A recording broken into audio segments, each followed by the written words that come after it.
Hello student, तो start करने जा रहे हैं हम लोग सिलेक्शन एश्योरेंस प्रोग्राम। और आज आपका फिजिक्स का पहला कैप्सूल आपको मिलने जा रहा है जो करंट इलेक्ट्रिसिटी की बीमारी को खत्म कर देगा। ठीक है ना। क्या सिलेक्शन एश्योरेंस प्रोग्राम का टारगेट है? एक एवरेज स्टूडेंट भी 150 मार्क्स फिजिक्स के अंदर लेकर के आए नीट का एग्जाम देने पर। उसके लिए जरूरी क्या क्या है? ठीक है ना। जरूरी है कंसेप्ट आने चाहिए, जरूरी है कंसेप्ट ओरिएंटेड प्रॉब्लम आने चाहिए। तो आज के लेक्चर में हम लोग सीखेंगे कंसेप्ट ओरिएंटेड प्रॉब्लम। और जो बच्चे गलतियां करते हैं, ठीक है ना, बहुत लंबा टाइम ले लेते हैं प्रॉब्लम्स को करने में करंट इलेक्ट्रिसिटी में, तो उस टाइम को रिड्यूस करने के लिए ट्रिक्स दूंगा, उन ट्रिक्स पर प्रॉब्लम होंगे। ठीक है ना। ये चीजें कर ली तो फिर करंट इलेक्ट्रिसिटी आपकी ग्रिप में आ जाएगा। और मास्टर शीट आपने प्रैक्टिस कर ली तो 80% फिजिक्स का पेपर तो आपका कहीं नहीं गया। ठीक है ना। फिर वो तो आप फोड़ के चले आओगे। तो यही एम है। तो चलो स्टार्ट करते हैं पूरी एनर्जी के साथ हमारा पहला कैप्सूल। ठीक है ना। और ये कैप्सूल है करंट इलेक्ट्रिसिटी पार्ट 1। इसमें हम लोग कवर करेंगे स्टार्टिंग से करंट से लेकर के व्हीट स्टोन ब्रिज तक का कंसेप्ट, और नेक्स्ट कैप्सूल में हम लोग बाकी का पोर्शन देखेंगे। तो स्टार्ट करते हैं। तो पहला सेक्शन है करंट और ड्रिफ्ट स्पीड का। सुनने में बहुत छोटा पर इतना खतरनाक है कि एग्जामिनर उठ करके जब एनसीईआरटी का कंसेप्ट पूछता है अच्छे अच्छे चिल्लाने लग जाते हैं, कहते हैं यार अब तो हमें दवाई की जरूरत है। तो स्टार्ट करते हैं हम लोग अपना करंट का पहले सेक्शन। देखो करंट की बेसिक्स क्या है, जैसे मैंने बोला बेसिक हम लोग क्लियर करेंगे ताकि एक एवरेज स्टूडेंट को भी सारी चीजें आए। तो करंट की basic definition, rate of flow of charge, यानी चार्ज किस रेट से फ्लो कर रहा है उसको बोलते हैं करंट। स्केलर क्वांटिटी होती है। तो जनरली अगर फॉर्मूले वाइज देखोगे तो करंट निकालने का फॉर्मूला हो गया dq बाई dt। ये हम तब यूज करेंगे जब हम करंट की इंस्टेंटेनियस वैल्यू निकालेंगे। जब भी फिजिक्स में इंस्टेंटेनियस वैल्यू निकालते हैं डिफरेंशिएशन से, तो मैंने पहले बोला बेसिक्स रहेंगे भाई। ठीक है ना। तो बेसिक्स अच्छे से सीखने ताकि फटाफट से हमारे रिवाइज हो जाए। और वहीं पर अगर हमें एवरेज करंट निकालना है तो एवरेज करंट हमेशा इंटरवल में निकाला जाता है, और ये निकालने का तरीका हो गया delta Q by delta T. अब बहुत फेमस रिलेशन है करंट और ड्रिफ्ट स्पीड का। तो जैसे हमारे पास एक कंडक्टर है, बहुत ध्यान से सुनना, एनसीईआरटी का डेप्थ वाली चीज दे रहा हूं। इस कंडक्टर को हमने बैटरी से कनेक्ट कर दिया। बैटरी से कनेक्ट करते ही ये चीज पॉजिटिव हो गई और इधर वाली चीज हमारी नेगेटिव चार्ज वाली हो गई। ठीक है ना। यहां से यहां तक इलेक्ट्रिक फील्ड आ गई। ठीक है। अब इसके अंदर जो फ्री इलेक्ट्रॉन्स हैं, ये फ्री इलेक्ट्रॉन यहां से यहां की तरफ फील्ड के अपोजिट डायरेक्शन में मूव करना स्टार्ट करते हैं। तुरंत एनसीईआरटी वाला पहला क्वेश्चन फेंकता है, क्या इलेक्ट्रॉन यहां से यहां तक नेगेटिव से पॉजिटिव तक एक्सेलरेट होते हुए जाते हैं? अब जिन्होंने नहीं पढ़ रखा, हाँ भाई बिल्कुल जाते हैं। नहीं, इलेक्ट्रॉन सिर्फ एक्सेलरेट एक कोलिजन से दूसरे कोलिजन के बीच में होता है, फिर उसकी डायरेक्शन चेंज हो जाती है। तो ऑन द होल इलेक्ट्रॉन एक कांस्टेंट स्पीड से जाते हैं। शब्द ध्यान से सुनना, उस कांस्टेंट स्पीड को हम ड्रिफ्ट स्पीड बोलते हैं। ठीक है ना। तो ड्रिफ्ट स्पीड एवरेज स्पीड होती है जिससे इलेक्ट्रॉन यहां से यहां की तरफ ट्रैवल करता है। तो सवाल पूछेगा एक्सेलरेट कहां करता है, तो एक्सेलरेट करता है सिर्फ एक कोलिजन से दूसरे कोलिजन के बीच में। ध्यान रखना है। ठीक है ना। अब ड्रिफ्ट स्पीड का formula E tau divided by M, ये हमारा जनरल फॉर्मूला है। डेरिवेशन में हमारी कोई दिलचस्पी नहीं है अभी। तो ड्रिफ्ट स्पीड हो गई ई टाउ डिवाइडेड बाय एम। तुरंत दूसरा क्वेश्चन फेंकेगा, बताओ ड्रिफ्ट स्पीड टेम्परेचर पर कैसे डिपेंडेंट होगी? है ना। सारी चीजें एक एक चीजें जो कंसेप्चुअल होती हैं स्टूडेंट छोड़ के आते हैं, सब करके आएंगे हम। तो ड्रिफ्ट स्पीड टेम्परेचर पे कैसे डिपेंड होती है, फील्ड पे कैसे डिपेंड होती है, इसका डिस्कशन करते हैं। देखो, अगर फील्ड थ्रू आउट कांस्टेंट है, कैसे पता चलेगा? जब फील्ड लाइंस इक्वली स्पेस्ड होंगी। तो जैसे यहां देख रहे हो फील्ड लाइंस हैं इक्वली स्पेस्ड है, तो फील्ड कांस्टेंट है। ठीक है ना। फील्ड कांस्टेंट है तो ड्रिफ्ट स्पीड भी कांस्टेंट रहेगी। अब अगर कंडक्टर का क्रॉस सेक्शन वेरिएबल होगा, मतलब ये कंडक्टर अगर ऐसा होता, ठीक है ना, और हम बैटरी जोड़ते, तो फील्ड लाइंस एक जगह पर पास पास होती। यहां पर फील्ड लाइंस आप देख रहे हो पास पास है, यहां फील्ड लाइन दूर दूर है। जहां फील्ड पास पास होती है वहां फील्ड ज्यादा होगी, फील्ड ज्यादा होगी, ड्रिफ्ट स्पीड ज्यादा होगी। ये एक मोस्ट कॉमन क्वेश्चन है। हर चीज एग्जाम के लिए सुनना सीखना जरूरी है। ठीक है ना। क्योंकि ये लास्ट मोमेंट बहुत क्रूशियल है। एक एक चीज सुनोगे सीखोगे तब अप्लाई कर पाओगे। तो ध्यान देना। और एम हमारा ध्यान रखना क्या है, 150 तक का स्कोर तो करके आना। एक एवरेज बच्चा भी जो इस लेक्चर को देख रहा है 150 तक का स्कोर करके आए प्रैक्टिस करने के बाद। ये टारगेट हमारा अचीव होना चाहिए, तब सिलेक्शन एश्योरेंस प्रोग्राम कामयाब होगा। ठीक है ना। तो मेहनत करो। तो ड्रिफ्ट स्पीड फील्ड पे डिपेंड करती है, क्रॉस सेक्शन वेरिएबल है, तो जहां फील्ड ज्यादा होगी वहां ड्रिफ्ट स्पीड ज्यादा होगी। अब बड़ी इंपॉर्टेंट बात, टेम्परेचर पे कैसे डिपेंड करती है? तो देखो, टेम्परेचर बढ़ाने से इलेक्ट्रॉन्स का कोलिजन जल्दी होना शुरू हो जाएगा, यानी कोलिजन फ्रीक्वेंसी बढ़ेगी। तो टेम्परेचर बढ़ाने से, ठीक है ना, तो टेम्परेचर बढ़ाने से कोलिजन फ्रीक्वेंसी इंक्रीज करेगी। कोलिजन फ्रीक्वेंसी इंक्रीज करेगी, इस वजह से जो एवरेज टाइम है वो डिक्रीज कर जाएगा। टाइम डिक्रीज कर जाएगा तो ड्रिफ्ट स्पीड भी डिक्रीज कर जाएगी।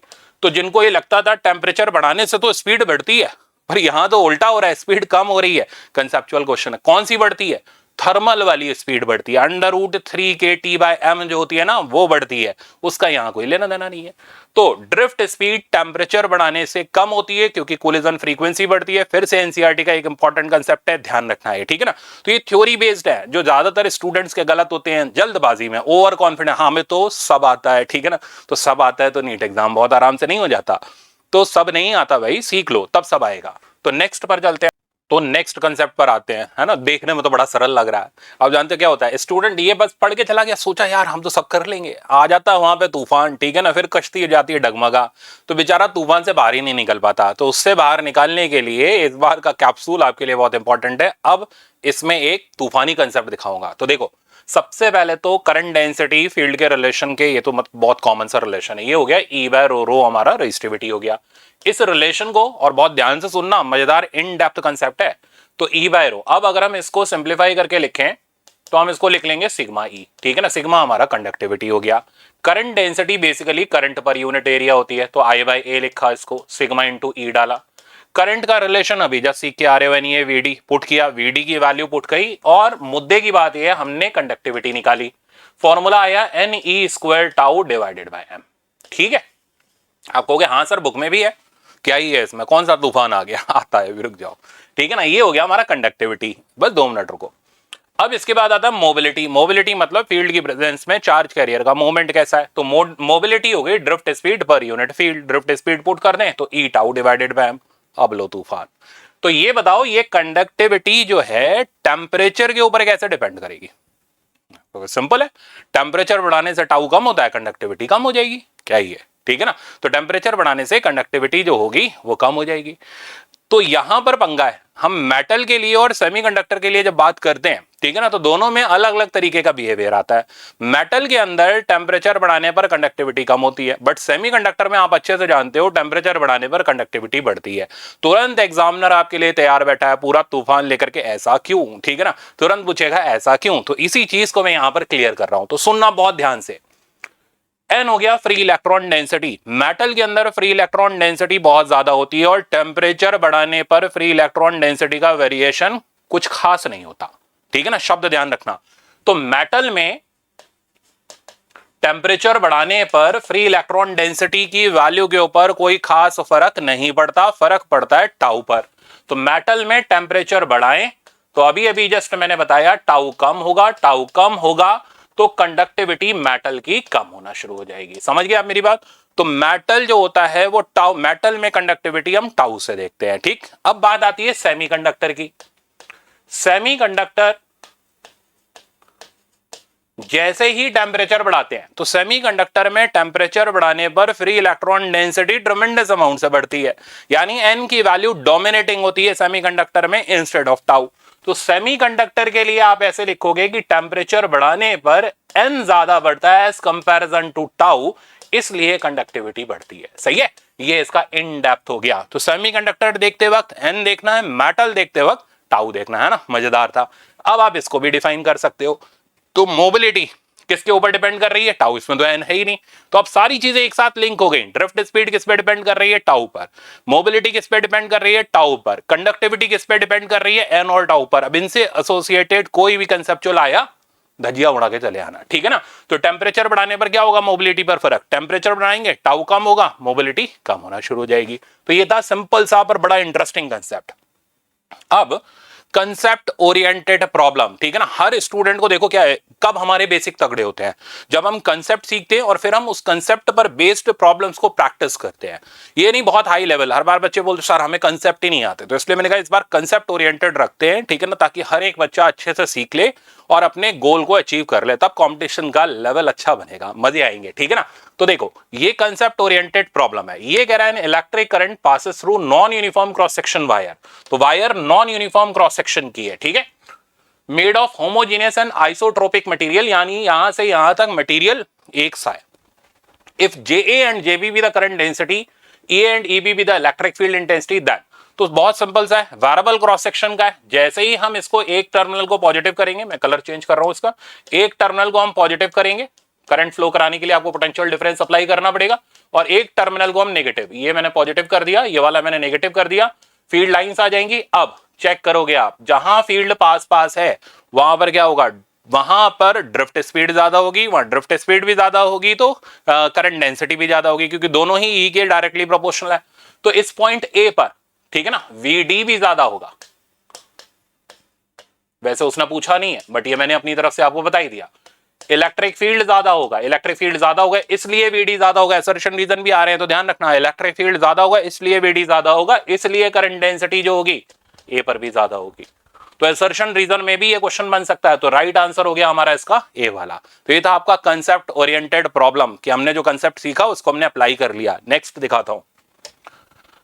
नेक्स्ट ये प्रॉब्लम देख रहे हो, ये भी कंसेप्ट ओरिएंटेड प्रॉब्लम है, बट क्या होता है ना, कंसेप्ट ओरिएंटेड प्रॉब्लम दो तरीके के होते हैं। या तो डायरेक्ट कंसेप्ट दे दिया जो आपने सीखा है, या थोड़ा सा लैंग्वेज और उसमें ट्विस्ट कर दिया जैसा एग्जामिनर करता है। डायरेक्ट भी आते हैं, थोड़े ट्विस्टेड भी आते हैं। अब ट्विस्टेड देखो क्या कह रहा है, total momentum of electron in straight wire of length 1000 meter carrying a current this much will be. Momentum निकालना है, थोड़ा सा डायरेक्ट तो नहीं है, मोमेंटम निकालना हम थोड़ा ना सीखते हैं, हमने करंट सीखा, ड्रिफ्ट स्पीड सीखा, सारी चीजें सीखी। अब कैसे इसको अटेम्प्ट करेंगे, तो देखो मोमेंटम जो हो गया, टोटल चाहिए पहली बात तो, किसकी वजह से होगा, उसकी वजह से होगा जो मूव करेगा। मूव कौन कर रहा है, फ्री इलेक्ट्रॉन मूव कर रहे हैं। तो मान लेते हैं N number of free electron move कर रहे हैं, capital N total number of free electron हो गए, हर इलेक्ट्रॉन का मास एम हो गया, जिस स्पीड से मूव कर रहे हैं वो वीडी हो गई। पहले हमने बेसिक सेट किया, अब हम आगे बढ़ेंगे, ठीक है ना। अब ध्यान देना, वीडी का फॉर्मूला पुट करते हैं। वीडी का फॉर्मूला हमारा हो गया आई अपॉन एन ई ए। अब जरा गौर करो, एन क्या होता है, number of free electrons per unit volume, इसको भी पुट कर दो, ठीक है ना। क्या हमें दे रखे हैं, क्या बिल्कुल नहीं दे रखे। तो स्मॉल एन को पुट करेंगे, number of electron divided by volume, volume हो जाएगा हमारा ए एल। तो सब्स्टिट्यूट कर देते हैं, कैपिटल एन पढ़ा रहने दो, एम पढ़ा रहने दो, आई पढ़ा रहने दो, इसकी जगह आ गया एन बाई ए एल, ठीक है ना। ये थोड़ा सा क्या होता है ना, जब ट्विस्टेड कंसेप्ट आता है तो हमें इस तरीके से रिजल्ट्स को थोड़ा सा मॉडिफाई करना पड़ता है, इसके लिए कंसेप्ट आने चाहिए। एन से एन हमारा कैंसिल हो गया। अब देखो ये पूरा का पूरा रिजल्ट हमारा जनरेट हो गया एम आई एल, ठीक है ना, डिवाइडेड बाय ई। एम हो गया हमारा मास ऑफ इलेक्ट्रॉन, आई हो गया करंट, एल हो गया लेंथ ऑफ कंडक्टर, ई हो गया इलेक्ट्रॉन का चार्ज। बन गया हमारे पास कंसेप्ट। अब बस सब्स्टिट्यूट कर दो तो मोमेंटम की वैल्यू आ जाएगी आपके पास। तो मोमेंटम की वैल्यू अगर मैं यहां पर निकालूं, मास इलेक्ट्रॉन का 9.1 को मारो गोली, सीधे 9 डालो, 9 इंटू 10 की पावर माइनस 31, ठीक है। इलेक्ट्रॉन का चार्ज 1.6 इंटू 10 की पावर माइनस 19, और साथ में करंट की वैल्यू हमें दे रखी है इधर 70 एम्पियर, और लेंथ ऑफ कंडक्टर हमें दे रखी है 1000। अब बस इसको करना है सिंप्लीफाई। तो आई थिंक अब सिंपल काम है, ठीक है ना। इसको कैलकुलेट करोगे, ये यहां से जाएगा तकरीबन 5.6 बनेगा। इसको सिंप्लीफाई करोगे, आंसर हमारे पास आ जाएगा, ये मैंने सॉल्व किया हुआ है पहले से इसलिए याद है, 0.4 इंटू 10 की पावर माइनस 6 यूनिट होता है न्यूटन सेकंड। राइट आंसर हमारा फर्स्ट वाला हो जाएगा। तो देखा, ट्विस्टेड कंसेप्ट ओरिएंटेड भी मुश्किल नहीं होते, बस खाली हमें बेसिक कंसेप्ट आने चाहिए, उसको हमें अप्लाई करना आना चाहिए, देन फिर हम रिक्वायर्ड रिजल्ट को निकाल सकते हैं। तो एक एक चीज आपकी बनती जा रही है, क्लियर होती जा रही है, ऐसे ही सीखो, ठीक है ना। आपका एक एक बेसिक कंसेप्ट आज क्लियर हो जाएगा। चलते हैं नेक्स्ट पर। नेक्स्ट देखो, इस तरीके के सेक्शन में से 2020 में हमारे पास प्रॉब्लम आया था, सीधे एनसीईआरटी का ग्राफिकल प्रॉब्लम पहले भी करा चुका हूं, फिर से रिवाइज करा रहा हूं, ध्यान से सुनो। ओम्स लॉ, ओम्स लॉ आप सारे जानते हो, मैटलिक कंडक्टर के लिए जब हम ओम्स लॉ लगाते हैं तो V directly proportional to I होता है। VI ग्राफ हमारा स्ट्रेट लाइन होता है, और उस स्ट्रेट लाइन ग्राफ का स्लोप निकालोगे तो R के बराबर होता है। वहीं पर अगर हम देखें IV ग्राफ, अगर हम चेक करें तो मैटलिक कंडक्टर के लिए IV ग्राफ, वो हमने VI किया था, इसका स्लोप देखेंगे tan थीटा तो 1/r हो जाएगा, ठीक है ना। तो tan थीटा की वैल्यू 1/r हो जाएगी IV ग्राफ के लिए, ना कि VI ग्राफ के लिए। अब जरा चेक करो, ये ग्राफ हमारे नॉन लीनियर है। जो ग्राफ हमारे नॉन लीनियर होते हैं, ऐसे कंडक्टर को हम नॉन ओमिक कंडक्टर बोलते हैं। तो क्लासिफाई हो गया ओमिक अलग, नॉन ओमिक अलग। चलते हैं नेक्स्ट पर। ये एक बहुत ही कॉमन क्वेश्चन है, आप इसको हर टेस्ट के अंदर देख सकते हो सकता है नीट एग्जाम में डायरेक्ट उठ के आ जाए। तो कंसेप्ट ओरिएंटेड प्रॉब्लम है, ठीक है ना। इसको हम ये नहीं बोलेंगे हाई लेवल, हाई लेवल कुछ नहीं है, हमारे सारे कंसेप्ट ओरिएंटेड प्रॉब्लम है। तो देखते हैं इसको। तो ये कंसेप्ट ओरिएंटेड प्रॉब्लम ये कह रहा है कि हमें एक IV ग्राफ दे रखा है, और इस IV ग्राफ में हमें दो रिजल्ट दे रखे हैं। ये T1 टेम्परेचर पर है, ये T2 टेम्परेचर पर है। अब हमें ये बताना है T1 बड़ा या T2 बड़ा। तो पहली बात तो IV ग्राफ का जो स्लोप था tan थीटा, बेसिक लगाओ, tan थीटा हमारा 1/r के बराबर था। तो IV ग्राफ का स्लोप देखोगे tan थीटा, तो ये tan थीटा की जो वैल्यू हो जाएगी, ये हो जाएगी हमारी 1/r, ठीक है ना। हम अच्छी तरह जानते हैं मेटलिक कंडक्टर के लिए टेम्परेचर बढ़ाने से, अभी जस्ट सिखाया, टेम्परेचर बढ़ाने से रेजिस्टिविटी बढ़ती है। क्यों बढ़ती है? क्योंकि वहां पर टाउ का वैल्यू जो होता है वो कम हो जाता है, टाउ कम हो जाता है तो कंडक्टिविटी कम हो जाती है, पर रेजिस्टिविटी उसका उल्टा बढ़ेगी। ठीक है ना, एक एक चीज पूरी क्लियर है। अब tan थीटा 1/r हो गया। अब सोचो जिसका स्लोप ज्यादा उसका रेजिस्टेंस कम, तो यानी R1 is less than R2। अब रेजिस्टेंस कम होगा तो ऑब्वियसली टेम्परेचर भी कम होगा, तो T1 is less than T2। तो ये एक कंसेप्ट ओरिएंटेड प्रॉब्लम हमारा जो ओम्स लॉ के कंसेप्ट के ऊपर था वो कंप्लीट हुआ। नेक्स्ट दिखाता हूं। नेक्स्ट बेसिक कंसेप्ट, हाँ अब देखो स्ट्रेचिंग ऑफ वायर, बहुत इजी कंसेप्ट है। ठीक है ना, स्ट्रेचिंग में हम क्या करते हैं, वायर को खींचते हैं। वायर को खींचने से उसका वॉल्यूम और मास एज इट इज रहता है, सिर्फ लेंथ और area of cross section change हो जाता है। स्ट्रेचिंग से लेंथ बढ़ती है, एरिया ऑफ क्रॉस सेक्शन कम होता है। तो कंसेप्ट क्या रहता है? कंसेप्ट रहता है कि ऑन स्ट्रेचिंग ए एल का जो प्रोडक्ट है वो कांस्टेंट है। जब हम इसको यहां पर पुट करेंगे ए को, तो रेजिस्टेंस हमें मिलेगा directly proportional to L square, या एल को अगर हम पुट करेंगे तो resistance inversely proportional to A square. मतलब लेंथ डबल करने से डायरेक्ट कर लेंगे, और ऐसा आया भी हुआ है। ठीक है ना, मतलब इसको तो प्रॉब्लम में गिनना गलत है, ये तो डायरेक्ट कंसेप्ट ओरिएंटेड है। लेंथ को डबल करने से रेजिस्टेंस 4 टाइम्स हो जाएगा, ट्रिपल करने से 9 टाइम्स हो जाएगा, 4 टाइम्स करने से 16 टाइम्स हो जाएगा। वहीं पर अगर हम परसेंटेज चेंज की बात करें तो 10% के अंडर में होने पर सीधे पावर सामने कूद करके आएगी। हम ये बोलेंगे percentage change in resistance equals to twice percentage change in length for small change in length. सही है, तो जैसे लेंथ हमने 2% से इंक्रीज कराई तो रेजिस्टेंस 4% से इंक्रीज करेगा, 3% से इंक्रीज कराई 6%। ऐसे छोटे छोटे प्रॉब्लम इसके ऊपर होते हैं और ज्योमेट्रिकल भी होते हैं। ठीक है ना, रखे हैं, सारी चीज है लेक्चर में, एक एक बेसिक आपका सही होगा। चलते हैं नेक्स्ट पर। नेक्स्ट आप देख रहे हो टेम्परेचर डिपेंडेंस। यहां आप देख रहे हो वही हमारी जानी पहचानी ट्रिक जिसपे हम प्रॉब्लम देखेंगे। टेम्परेचर डिपेंडेंस में हमारे पास एक प्रॉब्लम आया था, सीधे ग्राफिकल आया हुआ था। ठीक है ना, आगे रखा हुआ है मैंने। तो मेटलिक कंडक्टर के लिए हम अच्छी तरह जानते हैं रेजिस्टेंस या रेजिस्टिविटी टेम्परेचर के साथ साथ बढ़ता है। अच्छा, for small change in temperature, ये ग्राफ जो होता है आप जरा चेक करो, ये जो टेम्परेचर के साथ हम ग्राफ बना रहे हैं, ये एक स्ट्रेट लाइन ग्राफ बना रहे हैं। ये ग्राफ एक अप्रोक्सीमेशन ग्राफ है, आइडियल ग्राफ नहीं है। आइडियली ये ग्राफ एक एक्सपोनेंशियल यूं करके कर्व रहता है। ठीक है ना, जिसमें अप्रोक्सीमेशन लगाने पर ये हमारे पास स्ट्रेट लाइन आता है। बात ध्यान रखना, ठीक है ना, फिर से पूछ लेगा तो बेकार में वहां पर तूफान में कश्ती डगमगा जाएगी आपकी।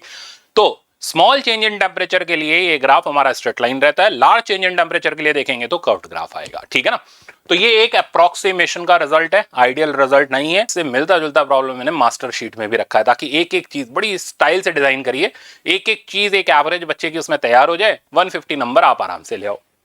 तो अब इसको सीखते हैं। अब अगर हम दो रेजिस्टेंस को सीरीज में लगा देंगे तो अल्फा सीरीज निकालने का हमारा डायरेक्ट तरीका है sigma R alpha by sigma R, straight forward formula है। यहां सवाल बनता है कि सीरीज में हमने दो रेजिस्टेंस लगाए, बहुत कॉमन प्रॉब्लम है। ठीक है ना, सीधा कंसेप्ट ओरिएंटेड, हमने दो रेजिस्टेंस लगाए बट उनकी रेजिस्टेंस वैल्यू टेम्परेचर बढ़ाने से ना बढ़ रही है ना घट रही है, उतनी की उतनी है। जब ये ऐसा शब्द बोले कि टेम्परेचर बढ़ाने से there is no effect on series combination, सीधे एक ही मतलब होता है, अल्फा सीरीज जीरो है। सही है ना, वही अल्फा की वैल्यू जीरो है, इसका मतलब सीरीज में ना बढ़ेगा ना घटेगा, जितना है उतना ही बना रहेगा। तो अगर अल्फा सीरीज जीरो है, ठीक, तो जैसे ही आप इसको जीरो पुट करोगे तो आपको रिजल्ट मिलेगा R1 alpha 1 equals to minus R2 alpha 2, जो कि ये इंडिकेट कर रहा है कि एक का अल्फा अगर पॉजिटिव है तो दूसरे का अल्फा मस्ट बी नेगेटिव, यानी एक टेम्परेचर के साथ बढ़ेगा तो एक टेम्परेचर के साथ घटेगा, तब सीरीज में लगाने पर कोई फर्क नहीं पड़ेगा। ये हुआ इसका बेसिक। ठीक है ना, similarly for parallel combination, alpha parallel alpha by R 1 by R होता है। अब इसमें अगर चेंज नहीं करे तो आप समझ गए, alpha 1 by R1 equals to minus alpha 2 by R2। कई बार किस्मत बहुत अच्छी चल रही होती है, एग्जामिनर डायरेक्ट दे देता है, ये थ्योरी बेस्ड प्रॉब्लम सीधे दे दिया, कंसेप्ट ओरिएंटेड प्रॉब्लम सीधे दे दिया, स्टूडेंट टिक करता है, और उसमें भी उसकी किस्मत खराब जिसने नहीं पढ़ रखा। ठीक है ना, वो छोड़ के आ जाएंगे। तो एक एक चीज हमारी बेसिक वाली तैयार हो रही है। नेक्स्ट पर चलते हैं। अब देखो, ये जो ट्रिक मैंने दी है, ये जनरली स्टूडेंट क्या करता है, इसमें टाइम कंज्यूम कर लेता है। वो टाइम बचाने के लिए ये ट्रिक मैंने डिजाइन करी है, इससे कंसेप्ट ओरिएंटेड प्रॉब्लम आगे आपको दिखेगा। तो देखो, हमें 3 टेम्परेचर दे रखे हैं जिन पे रेजिस्टेंस वैल्यू दे रखी है। ठीक है ना, अब होता क्या है, क्योंकि ग्राफ ये स्ट्रेट लाइन है तो स्ट्रेट लाइन का स्लोप हर जगह कांस्टेंट रहता है। स्लोप हो गया डेल्टा, स्लोप हो गया change in Y by change in X, यानी delta R by delta theta is constant. तो आप डेल्टा आर की वैल्यू निकालो, R2 minus R1 by theta 2 minus theta 1। इधर से देखोगे R3 minus R2 by theta 3 minus theta 2, equate कर दो। इससे क्या होता है, अगर हमें एक अननोन दे रखा है, इन तीन में से कोई एक अननोन दे रखा है, सपोज करो ये दे रखा है हमें 0 डिग्री सेंटीग्रेड, ये दे रखा है समथिंग 20, ये दे रखा है 100, इन पे रेजिस्टेंस वैल्यू दे रखी है, ये पूछी गई है, आप इजिली इस ट्रिक से निकाल सकते हो। ना अल्फा निकालना है, ना आपको ये इक्वेशन बनाने की जरूरत है, आप डायरेक्ट इसको कर लोगे। ये मैंने लेक्चर्स में भी कराई हुई है स्टूडेंट्स को। नेक्स्ट पर चलते हैं, इससे ओरिएंटेड प्रॉब्लम। तो आप ये देख रहे हो, ठीक है ना, ये प्रॉब्लम इसी पे कंसेप्ट पर बेस्ड है। आप कैसे इसको मैनेज करेंगे, ठीक है ना, जितनी जल्दी इस प्रॉब्लम को कर लोगे, समझ लो एक मतलब प्रॉब्लम तो सब कर लेंगे ये वाला, ठीक है ना, बट जो जितनी जल्दी कर लेगा वो उतने बढ़िया प्रॉब्लम को अटेम्प्ट कर पाएगा, उतने ज्यादा प्रॉब्लम को अटेम्प्ट कर पाएगा, और स्कोर उसका उतना ही ज्यादा इंक्रीमेंट का चांसेस रहेगा। तो ये बहुत इंपॉर्टेंट है स्पीड एंड एक्यूरेसी एग्जाम के अंदर। तो देखो, अब ये प्रॉब्लम हमें कह रहा है resistance of fire is 5 ohm at 50 degree centigrade. Temperature देखना 50 पर 5 ओम है, थीटा की वैल्यू 50 डिग्री सेंटीग्रेड, रेजिस्टेंस की वैल्यू हमें 5 ओम दे रखी है। आगे 100 डिग्री सेंटीग्रेड पर 6 ओम, फिर से थीटा दे रखा है 100 डिग्री सेंटीग्रेड, रेजिस्टेंस की वैल्यू 6 ओम। तो आप इसको क्या करो, इंक्रीजिंग ऑर्डर में अरेंज कर लो, क्योंकि टेम्परेचर बढ़ाने से रेजिस्टेंस बढ़ता है, ग्राफ लीनियर रहता है, ठीक है ना। आगे resistance of fire eight 0 degree centigrade, तो 0 यहां सबसे नीचे आया, इस पे हमें रेजिस्टेंस निकालना है। अब देखो, आमतौर पे जो स्टूडेंट होगा पहले इक्वेशन बनाएगा, R T minus R naught बराबर R naught alpha delta T. R naught पता नहीं है, 2-3 इक्वेशन बनाएगा, अल्फा निकालेगा, फिर आर नोट निकालेगा, इतने में 2-2.5 मिनट उसके जाएंगे। अब हम एक लाइन में कैसे करेंगे, by using trick delta R by delta theta is constant, ठीक है ना। अब देखो, इतना एग्जाम में ये सब रामायण लिखने की आपको जरूरत नहीं है, आप सिंगल स्टेप में भी कर सकते हो, कोई थोड़ा ना कह रहा है फॉर्मूला लिख करके हमें बताओ, सीधे अप्लाई कर लो। तो डेल्टा आर हो गया 5 माइनस आर, ये तो मैं सिखा रहा हूं इसलिए यूज कर रहा हूं। इधर हो गया 50, इधर डेल्टा आर निकालोगे 6 माइनस 5 1, यहां पर निकालोगे ये आ जाएगा आपके पास 50, 50 50 गया, 5 minus R equals to 1। R का वैल्यू देख लो कितना आसानी से हमारे पास आ गया 4 ओम, कुछ नहीं करना, ठीक है ना। ये इसका फायदा है। कितनी देर लगी, मुश्किल से आधा मिनट से 45 सेकंड इस प्रॉब्लम को सॉल्व करने में। अब आप इसको इक्वेशन से करके देख लेना कितनी देर लगेगी, अपने आप समझ जाओगे कौन सा तरीका ज्यादा यूजफुल है। नेक्स्ट पर चलते हैं। नेक्स्ट, हाँ ये देखो, ये हमारे में आया हुआ था डायरेक्ट नीट के अंदर, और मेरे ख्याल से बहुत से बच्चों को पता भी होगा। ये देखो, मेटल कौन सा है, कॉपर।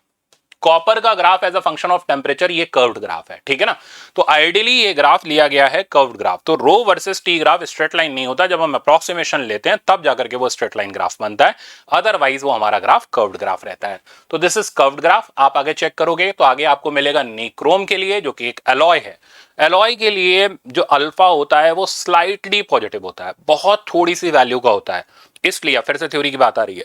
अलॉय को हीट करने पर उनका जो रेजिस्टेंस होता है बहुत ट्रमेंडस अमाउंट से नहीं चेंज करता, इसलिए जनरली हम लोग जो पेंडुलम की जो स्टिक्स होती है वो जनरली हम लोग अलॉयस की रखते हैं। तो अलॉय इसलिए प्रेफर किया जाता है क्योंकि उसका अल्फा स्लाइटली पॉजिटिव होता है, बहुत कम होता है अल्फा।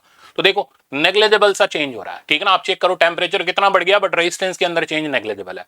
सेमीकंडक्टर का मैंने बता ही दिया, टेम्परेचर बढ़ेगा तो रेजिस्टिविटी इसकी कम होगी और कंडक्टिविटी इसकी इंक्रीज करना शुरू कर जाएगी। ये सिंपल एस्पेक्ट आप देख चुके हो। अब एक इंपॉर्टेंट बात, एग्जाम में ये पूछा गया था कि किसका किसका अल्फा नेगेटिव होता है। स्टूडेंट कंफ्यूज ही रहता है बेचारा हमेशा। तो अल्फा नेगेटिव क्या सिग्निफाई करेगा, टेम्परेचर बढ़ाने से रेजिस्टेंस या रेजिस्टिविटी कम होगा। किसका किसका, सेमीकंडक्टर का, ठीक है ना। सो सेमीकंडक्टर का अल्फा, ये तो आप जानते ही हो, नेगेटिव होता है। नॉन मेटल, तो जो नॉन मेटल्स होते हैं, ठीक है ना, इनका जो अल्फा होता है वो भी नेगेटिव होता है। इसी तरीके से आयनाइज्ड गैसेस जो होती हैं, इनका भी अल्फा जो होता है वो नेगेटिव होता है, मतलब टेम्परेचर बढ़ाने से रेजिस्टेंस या रेजिस्टिविटी कम होगा। अब इसकी जगह अगर हम एलॉय ले लें तो एलॉय का जो अल्फा होता है वो स्लाइटली पॉजिटिव होता है, जीरो नहीं होता, आपके सामने ग्राफ है तो स्लाइटली पॉजिटिव। मेटल जो होते हैं उनका जो अल्फा होता है वो लार्ज होता है। लार्ज मतलब ये नहीं बहुत ज्यादा बड़ा, ठीक है, बट कंपैरिजन में रेजिस्टेंस बढ़ता है, बट इसके कंपैरिजन में ज्यादा बढ़ता है, तो लार्ज पॉजिटिव वैल्यू। तो मेरे ख्याल से अब हमने सारे के सारे अल्फा अरेंज कर दिए। एग्जामिनर आपसे कंसेप्चुअल भी पूछ सकता है, अल्फा का ऑर्डर बताओ, या फिर एग्जामिनर आपसे ये भी पूछ सकता है, इवन उसने पूछा भी है किसका अल्फा पॉजिटिव किसका अल्फा नेगेटिव रहेगा। एक एक कंसेप्ट क्लियर। चलते हैं आगे। नेक्स्ट देखो, ये हमारा कंसेप्ट ओरिएंटेड प्रॉब्लम है। ये कह रहा है resistance of two conductor in series. भाई इस प्रॉब्लम की तो ऐसी कहानी है, सीरीज पैरेलल का प्रॉब्लम है, फिर भी स्टूडेंट लगा पड़ा रहेगा, 2 ढाई 3 मिनट लगा देगा इसके अंदर और फिर भी आंसर नहीं ला पाएगा, क्वाड्रेटिक बना के दुखी रहेगा। तो इस तरीके का प्रॉब्लम जनरली आप हर टेस्ट सीरीज के अंदर देखोगे, और इसलिए मैंने इसको यहां पर रखा है ताकि आप इसको फटाफट से करके आओ। तो क्या तरीका लगाएंगे, सुनो। सीरीज में रेजिस्टेंस सबको आता ही है, वो बताने की जरूरत तो नहीं है। तो दो रेजिस्टेंस है सीरीज में लगे और उनका equivalent resistance R1 plus R2 40 ओम दे रखा है। पैरेलल में 7.5 है। पैरेलल में रेजिस्टेंस का फॉर्मूला हो गया R1 R2 bye R1 plus R2 और इसका वैल्यू हमें दे रखा है 7.5। अब क्या करेंगे, ये चीज उठा करके यहां सब्स्टिट्यूट करेंगे तो R1 R2 की वैल्यू हमारे पास आ जाएगी 7.5 इंटू 40। फटाफट से इसको कर लो मल्टीप्लाई, तो मल्टीप्लाई करने पर ये हमारे पास आ जाएगा 300 के बराबर। सही है। अब हमें निकालनी है इसके अंदर किसकी वैल्यू, रेजिस्टेंसेस की वैल्यू। अब यहां पर स्टूडेंट थोड़ी सी मूर्खता कर देता है, उठाया इसको यहां सब्स्टिट्यूट करा, बना पड़ा लगा बड़ा क्वाड्रेटिक बनाएंगे जी, आज हम घर से खाली हैं बिल्कुल, ठीक है ना, कोई काम ही नहीं है हमारे पास, क्वाड्रेटिक बना करके सॉल्व करेंगे जी। नहीं, आप यहां स्मार्ट वर्क करो। वो स्मार्ट वर्क ये है, हमें ऑप्शंस दे रखे हैं तो हम ऐसा ऑप्शन देखेंगे जिसमें सम 40 मिल रहा हो, ऐसा ऑप्शन देखेंगे जिसमें प्रोडक्ट 300 मिल रहा हो। चलो वेरीफाई करते हैं। पहला ऑप्शन देखो, पहले ऑप्शन में सम 40 नहीं है, किसी हालत में आंसर नहीं हो सकता, भगाओ। इस ऑप्शन में सम 40 नहीं है, भगाओ। इस ऑप्शन में सम 40 है, रख लो। इस ऑप्शन में सम 40 है, रख लो। सही है ना, दो फिल्टर हो गए, ठीक है ना, तो दो ऑप्शन हमारे गए सीधे सीधे। अब प्रोडक्ट जो है वो 300 होना चाहिए। अब किसमें प्रोडक्ट 300 है किसमें नहीं है उसको देखते हैं। इसमें प्रोडक्ट 300 है, रख लो। इसमें प्रोडक्ट 300 नहीं है, ये ऑप्शन से रिजेक्ट हो गया, तो एक ही राइट आंसर बचा और वो राइट आंसर हमारा थर्ड वाला है। ऐसे करके हम वहां पर एग्जाम में प्रैक्टिस करते हुए अपने टाइम को कम से कम कर सकते हैं। अब सोचो, एक बच्चा लगा पड़ा है क्वाड्रेटिक से सॉल्व करने में, एक ने थोड़ा सा स्मार्ट वर्क कर दिया, उसका आंसर जल्दी आ गया। यही सारे दांव पेच एग्जाम में हमें ध्यान रखने होते हैं, वहां पर हमें काम आते हैं। इसलिए मैं बोल रहा हूं प्रैक्टिस करो, ठीक है ना। प्रैक्टिस करोगे तो ये सारी चीजें आपकी परफेक्ट हो जाएंगी, एग्जाम में दिक्कत नहीं आएगी। नेक्स्ट प्रॉब्लम पर चलते हैं। नेक्स्ट बहुत ही कॉमन प्रॉब्लम है, आपको हर जगह मिलेगा। अगेन मैंने ये इसलिए रखा है ताकि एक एक स्टूडेंट का बेसिक ठीक हो जाए। अब देखो, हमें एक वायर दे रखी है जिसका रेजिस्टेंस पर यूनिट लेंथ दे रखा है 0.5 ओम पर meter, is bent in the circle of radius 1 meter. Same wire is connected across diameter AB। AB में भी हमने यही वायर लगा रखी है। कह रहा है इक्विवेलेंट रेजिस्टेंस बताओ। सबसे पहला काम, हर एक सेक्शन का रेजिस्टेंस लिखो। तो इस सेक्शन का रेजिस्टेंस R1, ये हो जाएगा resistance per unit length into इतनी लेंथ। अब ये कितना है 0.5, मैं इसको हाफ लिख रहा हूं। और ये लेंथ कितनी हो गई पाई R, रेडियस कितना है 1, तो सीधे सीधे कर लो इसको, तो आंसर आ गया π/2। अब इसमें कैलकुलेट करने की जरूरत नहीं है, इसका भी π/2 मिलेगा। सही है ना, सेम ही तो है, सेमी सर्कल ही तो है। इसका रेजिस्टेंस देखेंगे R3, तो इसका रेजिस्टेंस हो जाएगा resistance per unit length into इतने पोर्शन की लेंथ। ये डायमीटर हो गया, डायमीटर कितना हो गया इसका डबल यानी 1, यानी आ गया हाफ। अब तीनों किस में देख रहे हैं, पैरेलल में। अब जुगाड़ तंत्र लगा लो, दो चीजें पैरेलल में सेम हो तो रेजिस्टेंस आधा हो जाता है, तीन हो 1/3 हो जाता है। तो पहले सेम वाले निपटा लो। तो R1 R2 का इक्विवेलेंट, इन दोनों का इक्विवेलेंट हो गया इन दोनों का आधा यानी π/4। अब R3 इसके पैरेलल में, R3 कितना है हाफ। अब टोटल इक्विवेलेंट रेजिस्टेंस निकाल लो, R1 R2, तो π/4 into half by π/4 plus half. इसको आप कर लोगे सिंप्लीफाई तो आपको आंसर मिल जाएगा π/π+4। सिंपल, क्या ही था इसके अंदर, तो कुछ नहीं था, बट बेसिक हमारे क्लियर रहने चाहिए, इसलिए ये प्रॉब्लम रखा था। राइट आंसर हो गया थर्ड वाला। नेक्स्ट पर चलते हैं। हाँ, आप देखो फिर से आ गया आपका कंसेप्ट पॉइंट पोटेंशियल मेथड। कई बच्चे मेरे से ऐसे मिले थे जो कह रहे थे हमें सर पॉइंट पोटेंशियल नहीं आता। नहीं आता भाई, सीख लो, ठीक है ना, सीख करके प्रॉब्लम लगा लो। पॉइंट पोटेंशियल की पहचान ये होती है, जिनको नहीं आता, कंसेप्ट नहीं आता, पॉइंट पोटेंशियल में कुछ पॉइंट्स ऐसे होते हैं जो स्ट्रेट वायर से कनेक्टेड होते हैं। वायर जो जो होती है वो हम आइडियल लेते हैं, आइडियल मतलब जिसका रेजिस्टेंस 0। तो 0 रेजिस्टेंस वाली वायर से कुछ पॉइंट्स कनेक्टेड होते हैं, ठीक है ना। जैसे मैंने इसको कनेक्ट कर दिया, इसको कनेक्ट कर दिया। तो कंसेप्ट ये है, जब रेजिस्टेंस 0 है तो ऐसे में पोटेंशियल डिफरेंस 0 होगा और पोटेंशियल सेम होगा। सिंपल, एक शब्द की बात, जहां जहां एक वायर लगी है, जहां जहां एक वायर लगी है वहां वहां पोटेंशियल सेम होगा। तो यहां और यहां पोटेंशियल सेम होगा क्योंकि एक ही वायर से कनेक्टेड है। यहां पोटेंशियल सेम होगा, तो अब हम इसकी नंबरिंग कर देंगे, पोटेंशियल डाल देंगे। इसलिए इसका नाम है पॉइंट पोटेंशियल मेथड, यानी जो जो पॉइंट सेम पोटेंशियल पर है उनको आइडेंटिफाई कर लो। तो इसका पोटेंशियल हो गया मान लो 1, तो इसका भी पोटेंशियल हो जाएगा 1। इसका पोटेंशियल हमने कर दिया 2, तो इसका भी पोटेंशियल कर दिया हमने 2। समझ गए? तो जो जो सेम वायर से कनेक्टेड है उनका उनका पोटेंशियल सेम कर दिया। अब इसको अरेंज कर लो। तो एक हमने A लगा लिया, फिर हमने 1 लगा लिया, फिर हमने 2 लगा लिया, फिर हमने B। अब हमने ऐसे ही क्यों लगाया? क्योंकि भाई हमें यहां से यहां के बीच में इक्विवेलेंट रेजिस्टेंस निकालना है। तो एक हाई पोटेंशियल है और एक लो पोटेंशियल है, यहां से यहां तक चल रहे हैं, तो पोटेंशियल वेरी कर रहा है। तो पोटेंशियल कैसे वेरी कर रहा है, हम उस रेजिस्टेंस को इंडिकेट कर देंगे। अब एक एक रेजिस्टेंस पकड़ के लगाओ। ये रेजिस्टेंस कहां से कहां के बीच में, A से 1 के बीच में, तो हमने R लगा दिया। ये रेजिस्टेंस हमारा 1 से 2 के बीच में, हमने R लगा दिया। ये रेजिस्टेंस हमारा 2 से 1 के बीच में, यहीं पर उल्टा करके इसको कनेक्ट कर दिया, R लगा दिया। ये रेजिस्टेंस हमारा 1 से 2 के बीच में, फिर से हमने R लगा दिया, ठीक है ना। ये रेजिस्टेंस हमारा 2 से B के बीच में, हमने R लगा दिया। अब क्या है, कुछ भी नहीं बचा, सिंपल है। ये तीनों हमारे पैरेलल में आ गए, कितना बन गया, R/3 और 2R उसके साथ सीरीज में हो गया। तो R इक्विवेलेंट की वैल्यू हो गई R/3 plus 2R, that means ये हमारे पास आ गया 7R/3। तो कोई हमें बहुत हाई लेवल प्रॉब्लम्स नहीं करने, एडवांस लेवल के IIT एडवांस के प्रॉब्लम नहीं करने, आना वही है नीट लेवल में, ठीक है ना। उसके लिए बेसिक कंसेप्ट आपके तगड़े होने चाहिए, वही रिवाइज कर रहे हैं, तो करो इसको रिवाइज। चलते हैं नेक्स्ट बार। इनफाइनाइट लैडर, कई बार मैंने इसका शॉर्टकट दिया है ताकि स्टूडेंट्स का टाइम वेस्ट ना हो। लैडर के अंदर क्या होता है कि हम मान लेते हैं भाई यहाँ का इक्विवेलेंट रेजिस्टेंस R0 है, इसको हटा करके फिर हम R0 लगाते हैं, फिर हम पागलों की तरह क्वाड्रेटिक बनाते हैं, अपना टाइम खराब करते हैं, तूफान में कश्ती हम खुद ही डुबो कर चले आते हैं। तो ट्रिक क्या है, ट्रिक ये है, दो ट्रिक्स हैं यहाँ पर, ठीक है ना। दोनों ही मैंने बताई हुई हैं पहले भी, फिर से बता रहा हूं ताकि आपका रिवीजन अच्छा हो जाए। पहली ट्रिक तो ये कि जो इक्विवेलेंट रेजिस्टेंस आता है उसका डायरेक्ट रिजल्ट याद कर लो। तो डायरेक्ट रिजल्ट ये है कि इक्विवेलेंट रेजिस्टेंस RAB की एग्जैक्ट वैल्यू होती है R1 प्लस R3/2, ठीक है ना। देख लो, R1 ये रहा, R3 ये रहा, तो R1 plus R3 divided by 2। अगर यहाँ रेजिस्टेंस नहीं है तो 0 डाल देना, यहां नहीं है तो 0 डाल देना, जहां नहीं है वहां 0 डाल देना, खत्म होगी काम। Bracket 1 plus root under 1 plus 4 times, ठीक है ना। अब ये इतना पैटर्न आपको ध्यान रखना है, तो एक तरीका तो है, ध्यान रखो, याद करो, ठीक है ना। दूसरा तरीका जुगाड़ लगा दो, वो भी बताता हूं। 1 प्लस, अब 4 टाइम्स R2। अगर यहां रेजिस्टेंस नहीं है तो यार R2 0 डाल देना, ठीक है ना। जहां रेजिस्टेंस नहीं है वहां उसको 0 पटक दो। अब divided by R1 plus R3, बस काम खत्म। ये होता है इसका डायरेक्ट फॉर्मूला हमारा, ठीक है ना। ये हम तब अप्लाई करते हैं जब हमें एग्जैक्ट वैल्यू निकालनी हो। जुगाड़ तंत्र बहुत ध्यान से सुनना, एक लाइन का जुगाड़, ठीक है ना। डायरेक्ट आंसर तो डायरेक्ट ही है कि अगर आपके पास ऑप्शंस है तो आप ऐसे भी कर सकते हो। देखो, ये पूरी की पूरी जो सीक्वेंस है ये इसके साथ पैरेलल में, जब भी रेजिस्टेंस पैरेलल में लगता है तो वो उसकी वैल्यू को रिड्यूस कर देता है। तो इसकी कोई भी वैल्यू रही हो तो इन दोनों को मिलाकर के जो वैल्यू आएगी वो छोटी ही आनी है R2 से, ठीक है ना। अब मान लो इसकी वैल्यू समथिंग कुछ R' आ जाती है, तो आप ये पूरा तामझाम हटा करके जब R' यहां लगाओगे तो R1 R' और R3 सीरीज में हो जाएंगे, equivalent resistance R1 R' plus R3 होगा।